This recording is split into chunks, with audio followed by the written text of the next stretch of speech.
Hello students, today in our ninth physics class, this is our first lesson and it's about measurement and measuring instruments. This is our session number 1. Students, measurement plays an important role in our daily life also. When finding our height, buying milk for our family, timing the race completed by our friend and so on, we need to be able to make measurements. So, in this class, we are going to study about 3 things. One is what do you mean by measurement, then physical quantities and units, and the last one, SI system of units. Come, let's move to the major class.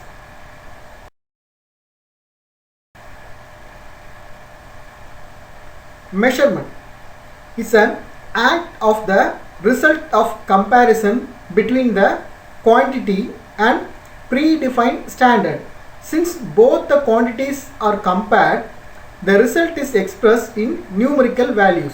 Therefore, the measurement is defined as the determination of the size or magnitude of something. In this lesson, you will learn about units of measurements and the characteristics of measuring instruments. Now, let's see what are the physical quantities and units which are used in these measurements. First of all, what do you mean by physical quantities? Physical quantity is a quantity that can be measured. So, there are 2 types of physical quantity. One is fundamental quantity and another one is derived quantities. Now, let's see what are the fundamental quantities. First one, quantities which cannot be expressed in terms of any other physical quantities are called fundamental quantities. Example, length, mass, time and temperature. Then there are some quantities which are called as derived quantities. Quantities like area, volume and density can be expressed in terms of some other quantities. They are called derived quantities. Here, this area, volume and density can be derived from the fundamental quantities. That's why they are called as derived quantities from the fundamental quantities.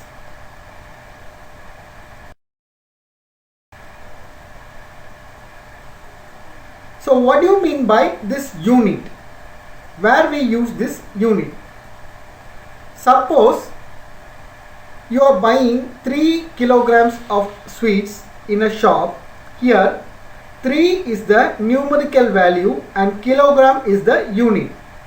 Let's see about these units now. A unit is the standard quantity with which unknown quantities are compared. So, unit is defined as the specific magnitude of a physical quantity that has been adopted by law or convention. For example, feet is the unit for measuring length. Do you know, students, our forefathers used units like mulam, furlong. That means 1 furlong is equal to 660 feet, and they used to say the kilometer as mile. That means 5280 feet is equal to 1 kilometer. They use all this mulam, furlong, mile to measure the length. Some unit systems of earlier times. Okay, let's see what are the systems used in our country and other European countries. They used to use three types of systems. One is CGS system, another one is FPS system, and later it has been turned to MKS system. And in CGS system, the length is measured using centimeter. Do you know what do you mean by this centimeter and how it is measured? Yeah, 100 centimeters is equal to 1 meter. And for mass they use gram. As you know, 1000 gram is equal to 1 kilogram. And for time in the CGS system they use this second. This FPS system, foot pound second system, and CGS means centimeter gram second system. For length they use foot, and for mass they use pound, and for time they use second.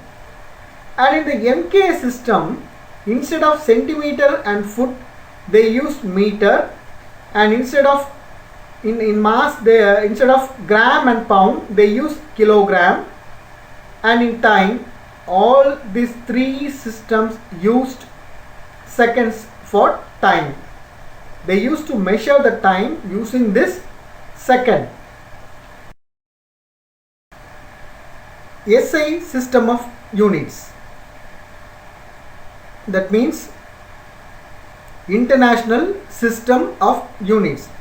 You may have a question that what is the need of SI units all over the world? Do you know, students, at the end of the Second World War there was a necessity to use worldwide system of measurement. So the SI, that means the International System of Units was developed and recommended by the General Conference on Weights and Measures in 1960 for international usage, and it is accepted in almost all the countries of the world. It is based on a certain set of fundamental units from which derived units are obtained by multiplication or division. There are 7 fundamental units in the SI system of units. The units used to measure the fundamental quantities are called fundamental units. The units which are used to measure derived quantities are called derived units. So using this they derived 7 fundamental units and the symbols for the fundamental units.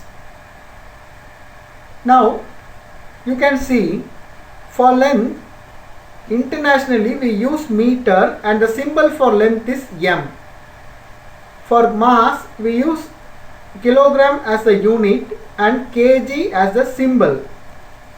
For time all over the world we use second as the unit and s as the symbol for the second. And for temperature we use Kelvin and the symbol for Kelvin is K. And the electric current, which is very familiar to us, we cannot live without this electric current nowadays, and it is measured using the unit ampere, and it has a symbol A, capital A.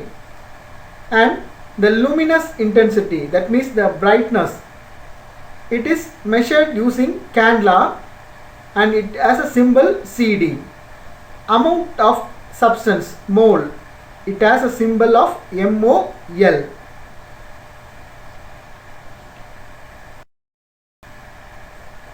Do you know?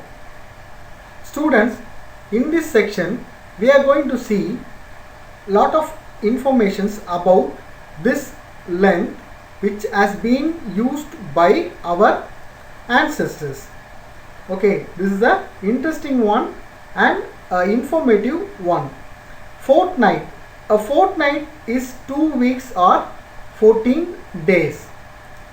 Moment.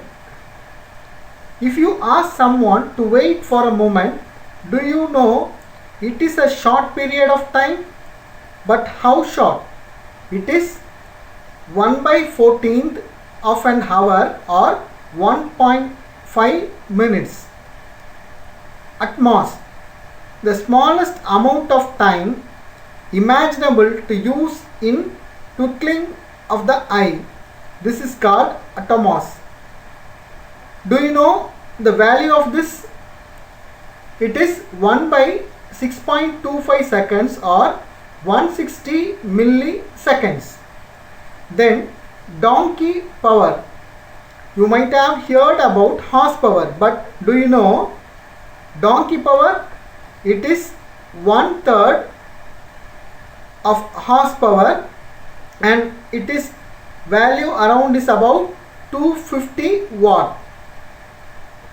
Okay, now let's move to the next information. Here I have displayed the derived quantities and their units. Let's see what are they.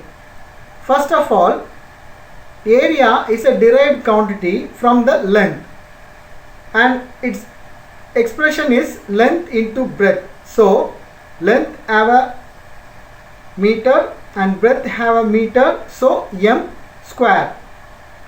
Volume, actually the liquids are measured using this volume, so area into height, m cube. Because already we have m square for area, and for height again we have a m, so it is m cube. Density, mass divided by volume.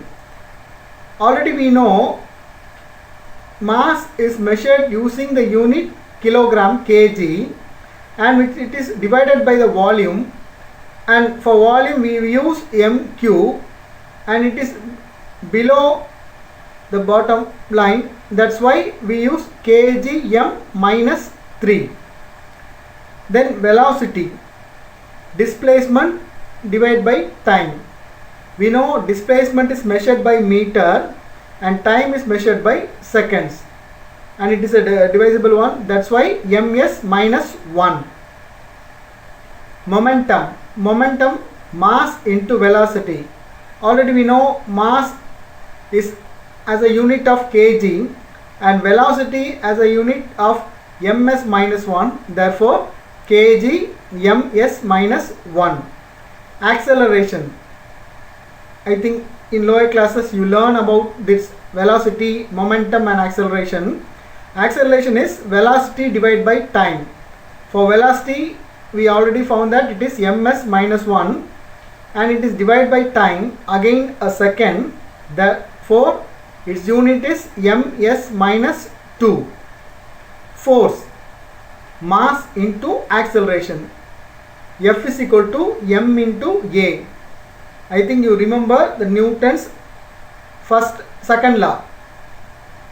Mass is equal to kg and acceleration is equal to ms minus 2, or it can be measured using Newton. Pressure, force into area. For force we use kg ms minus 1 minus 2 or n into area. Area we use m square, therefore n into m minus 2 or PA. Here the PA is denoted for pascals.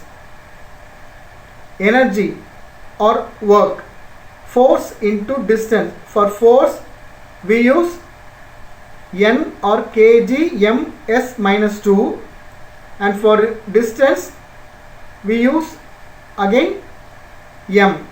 Okay, so nm, or it has been measured using a new unit called joule. Surface tension, force into length. Force we use n, okay, and for length we use m minus 1 because it is force per length. I think you all know this all terms very well.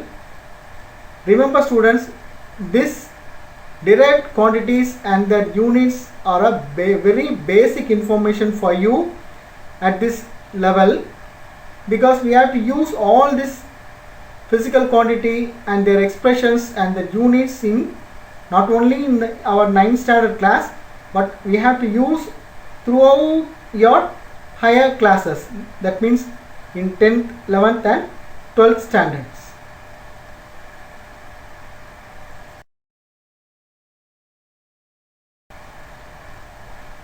Thank you students, thank you. See you in the next class.